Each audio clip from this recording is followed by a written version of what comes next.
Hello and welcome to Message to the Masses with Tesa. I'm your host and resident publishing consultant, Tesa Colvin. And inside of this Message to the Masses experience, we talk to leaders, entrepreneurs, speakers, coaches, consultants, anyone who is using their stories as fuel for their fire to start a movement. And I'm super excited to have my sunshine, my good friend Seryna Myers here, and we're going to have a real conversation about her journey, her upcoming book, and her tapping into this powerful thing we call anger. So tell us a little bit about you and your work, Seryna. So I am a sacred soul mentor, and I work with women on the rise who are really stepping into their truth, into their power, and they're working through releasing all the blocks that are in between where they are and where they want to go, basically. Okay. And in this work, we have a lot of emotions that definitely come up, and a lot of programming and conditioning that we've been given, both from society and from our families, and things that we've just inherited as just truths of how things are and what they might be like.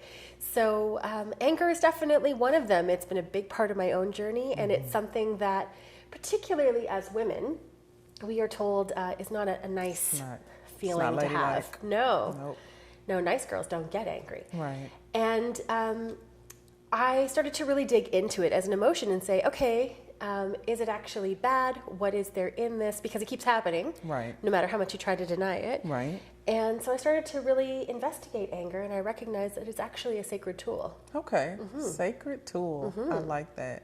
So one thing, when I hear the word anger, I am immediately reminded that, growing up, it was bad to be angry, like, don't be mad. You hear that a lot, even with people when, there's an issue of disappointment. It's like, please don't be mad. And we use that term and those phrases so often that it is programming. It is natural, even though that's unnatural. It's such a odd situation. So tell me a little bit about your anger. How did you face it? What is it? What did you learn? How did you get here? The way I grew up, anger was like a pretty common thing in my house. So we didn't deny it at all. We actually exploded it over each other pretty regularly. But the thing is, when you don't use it constructively, yes, you let off the steam, but it doesn't actually resolve the underlying issue. And I moved out really young, and this kind of helped me to be able to get out of the environment that I grew up in. So now I was able to start to almost recalibrate to who I naturally am and what my rhythms are, as opposed to just playing out my role within our family dynamic. And I didn't actually even realize how angry I was, because it was what I grew up with and because it was such a part of me, that it was just kind of what I was and who I was. I would explode, and it didn't even occur to me that that was like not necessarily just an unnatural way of being, but that there were other options. Right. And it wasn't until I started doing a lot of spiritual work and I started to actually look at what was underneath it, because sometimes, yes, I was legitimately angry, because there are things to be legitimately angry about in the world. Absolutely. But a lot of times it's when I was scared, it's when I was vulnerable or emotional, and anger was protective. It was easier to step into that place than it was to say, I'm actually really feeling unempowered right now. Wow. I didn't even have the words to say that. Right.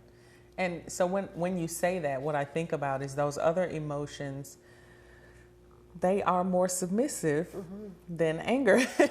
They are more, so when you say vulnerable, there's a level of submission that happens where you have to trust the people around you, whoever they are, to be able to handle your feelings or your emotion or your story even.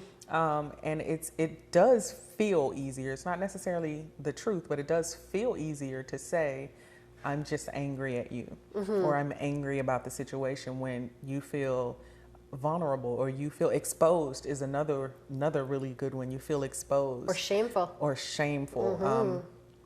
We're going to dig into that and dig into when you peel back the layers and you said, okay, it's not anger. We're going to look at what was hiding behind your anger as soon as we come back from the break. Wonderful.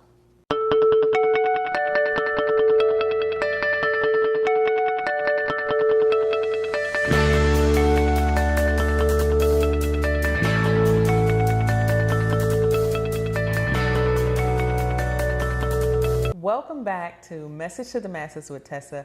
I'm super excited. We're having a real conversation about anger and the stories that go with anger. We have the amazing Seryna Myers here to talk to us a little bit about the work that she's doing and her relationship with anger. So before we went to break, we were talking about what was hiding behind your anger, because you already told us it could be something else. It could be fear, it could be shame, it could be vulnerability, but the go-to is anger because it's easier, it's bigger, it's bolder.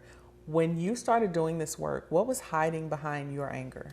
Shame is probably my biggest one. Because of how I grew up and where I grew up, I had this constant fear of being found out. And particularly when I started a business and I started to be a lot more public in how I was living my life and being really active on social media, there was always this fear of someone is going to drop the bomb. Yeah, someone is going to tell everybody that, like, who is she to have this truth? And really, like, the core of that is I wasn't feeling really empowered. I wasn't really feeling really worthy of doing this work. I had this notion of, like, I needed to have it all figured out before I could help anybody else. I have a lot figured out, but I don't think anyone actually has all of it figured out. So shame was probably my biggest one, and the fear of being found out kept me very angry. And the other one is any time that I feel unempowered.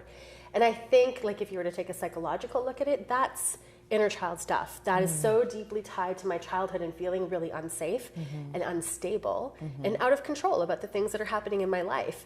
And so my go-to emotion was going to naturally tap into the same emotions that I felt as a kid, right? And anger was kind of my scapegoat. Yeah. And what's funny is, like, okay, so anger was your facade. It was a symptom. And we automatically think that it's the root, and it's really not. And so how was that even showing up in your business building? How was that showing up as you built relationships? Was it something you even knew was there? By the time I started my business, I had done a lot of healing around anger, so that really helped. If I'm totally honest, it was alive and well in my corporate days. But again, same because symptoms. What did they call you in corporate? They called me Little Ball of Rage. But the whole reason behind that is I was in a situation where I didn't really have a lot of say-so. I didn't have any autonomy or agency. I didn't have power. And so naturally it would play out in these ways where I would just get so burnt out and so frustrated that it would come up in these, like, little bursts of anger. And again, I wasn't actually dealing with the issue. I was just letting off steam, which was the pattern I'd grown up with. That's powerful. And it's funny to see, well, I mean, it's funny now, to see how it was present, that symptom was present in multiple areas of your life. So it was in the family, it was in the business that you built, but that before that business, it was in your corporate life. It was all my boyfriends, everywhere, every relationship. I'm so sorry to anyone who's ever dated me in the past. I had some stuff to work through. It wasn't you. It actually was me. Like, yeah.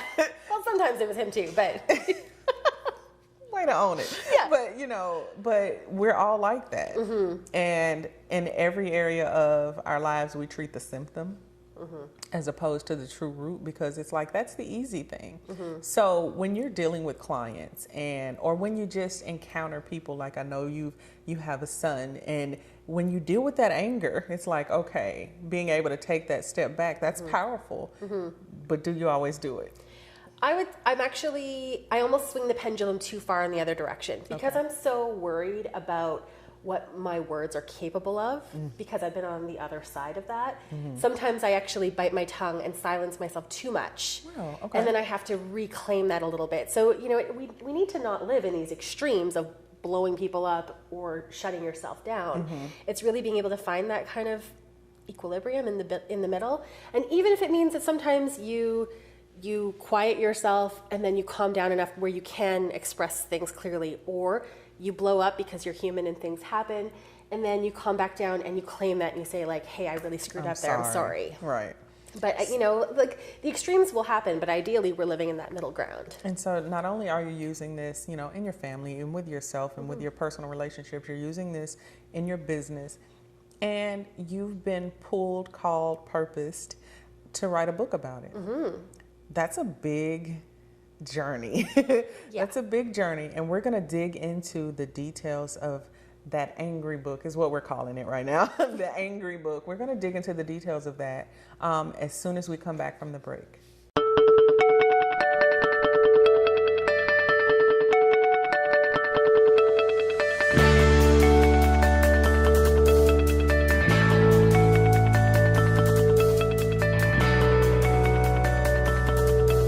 back to Message with the Masses with Tesa. I am so excited to be having a real conversation about anger.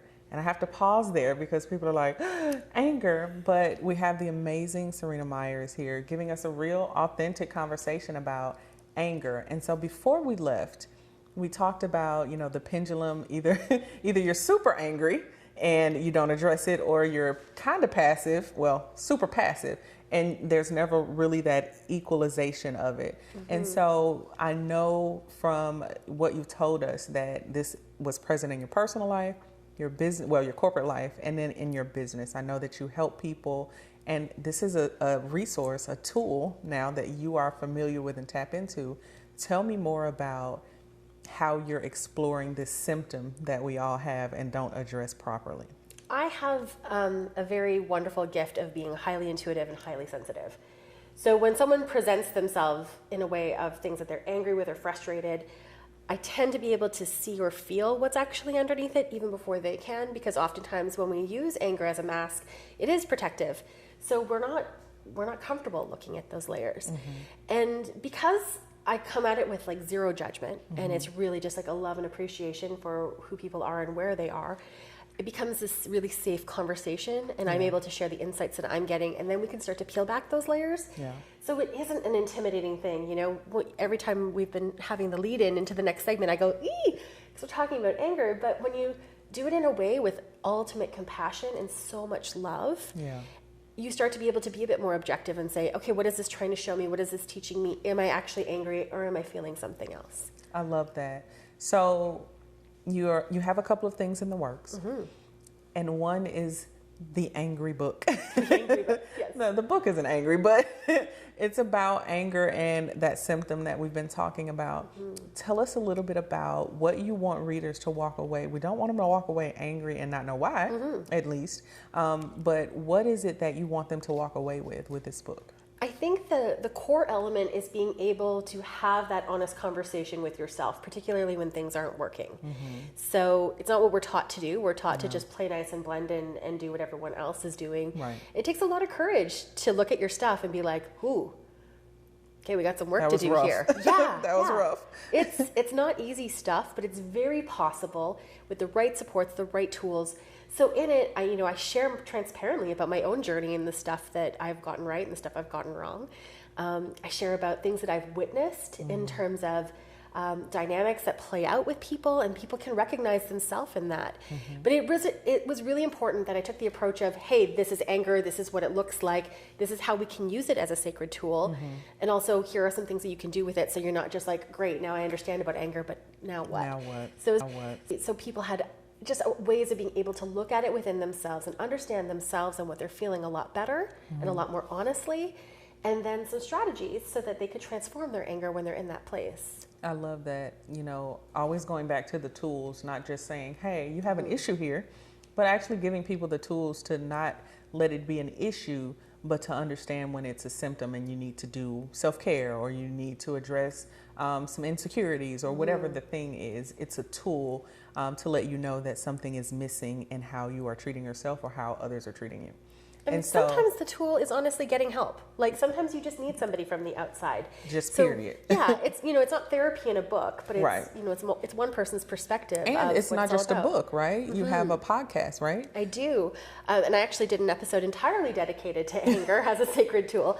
So my podcast is called The Lightwalker's Path, and really it's an exploration of just raw, real conversations about what it means to live a spiritual life, because sometimes it is angry. It's not all sunshine and kumbayas. It really is a multi-layered thing. And so we look at all of it with honesty and truth, and none of that nonsense where you try to deny something because it's not easy or perfect. Right. I love that. Again, always going back to the tools. And so if it was one thing that you can tell our audience about anger and their state of being, what would it be?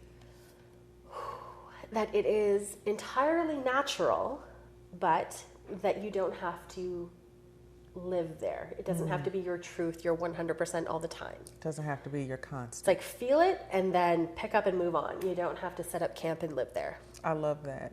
So with that, we know there's the podcast. We know that the book is coming, the anger book, the angry book is coming. But how can we connect with you? Tell us more about what you're doing, how we can find you online, where it is that we need to go to connect to you. So whether it's anger or any other emotion and exploration that you need to do, it all starts with having honest conversations with yourself and a deeper understanding of who you are. So I've created this beautiful quiz called the Sacred Soul Song Quiz, and there's 7 different archetypes, and when you get it, there's like a 10-page guide that goes really deeply into even the shadow, uncomfortable side of those archetypes, and you can get that at yoursacredsoul.com. And people are always welcome to follow me and connect on social media at Seryna Myers. I love it. So here's what I would love for you to walk away with. Your story may have some anger in it, but it doesn't mean that it's a bad thing. It doesn't mean you should leave it out of your story.